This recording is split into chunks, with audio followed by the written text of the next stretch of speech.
সরকারের আনুষ্ঠানিক দায়িত্ব গ্রহণের মধ্য দিয়ে শুরু হয়েছে পরিবর্তনের নতুন পথ চলা। নির্বাচন পরবর্তী সময়ের রাজনৈতিক উত্তাপ কাটিয়ে এখন সাধারণ মানুষের প্রত্যাশা স্থিতিশীলতা, সুশাসন ও কার্যকর পদক্ষেপ। আর্থিক ও প্রশাসনিক সঠিক প্রয়োগে সরকারের চ্যালেঞ্জ মোকাবেলায় নতুন বাংলাদেশে রাজনৈতিক অস্থিরতাও থাকবে না চাওয়া সাধারণের। বাংলাদেশের মানুষ সুখে শান্তির জন্য থাকতে পারি। হ্যাঁ, ঝগড়া বিদের জন্য হয় না।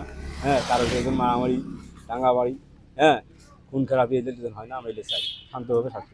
নির্বাচিত সরকারের কাছে আমার একটাই দাবি, আমি সুন্দর বাংলাদেশ চাই এবং আমাদের ন্যায্য অধিকার, মৌলিক অধিকার বাস্তবায়ন চাই এবং আমি সরকারি প্রজাতন্ত্রের একজন কর্মচারী হিসেবে পে স্কেল বাস্তবায়ন চাই। মানে দেশ তো চাই যে দেশ যেন মুক্ত হয়, আমরা চাই যে দেশ যেন ভালো মতন চলে, এটাই চাই। নতুন সরকারের প্রধানমন্ত্রী তারেক রহমানের কাছে তরুণদের প্রত্যাশা যেন আরও বেশি। তাদের চাওয়া শিক্ষাক্ষেত্রে গুণগত পরিবর্তন, স্বচ্ছ ও জবাবদিহিমূলক শিক্ষাঙ্গন ও মেধার মূল্যায়ন, সেই সাথে কঠোরতার সাথে দুর্নীতি নিয়ন্ত্রণ। শিক্ষামন্ত্রী সহ যত শিক্ষা মন্ত্রণালয়ে যত কর্মকর্তা থাকবে তাদের প্রত্যেকেরই পদক্ষেপ নেওয়া দরকার, যেন দেশে কোনো দুর্নীতি না হয়, শিক্ষা খাতে কোনো দুর্নীতি না হয়। আমাদের শিক্ষা ব্যবস্থার পরিবর্তন করা দরকার।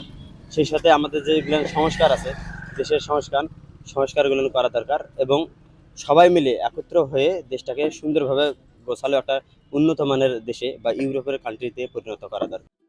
সব মিলিয়ে নতুন সরকারের সামনে বড় চ্যালেঞ্জ ভোটের আগে দেওয়া প্রতিশ্রুতি আর জনতার প্রত্যাশা পূরণের। এখন সময়ই বলে দেবে জনগণের এই প্রত্যাশা কতটা বাস্তবায়ন করতে পারে সরকার। মাজহাবিন মৌ, ডেস্ক রিপোর্ট, RNB নিউজ।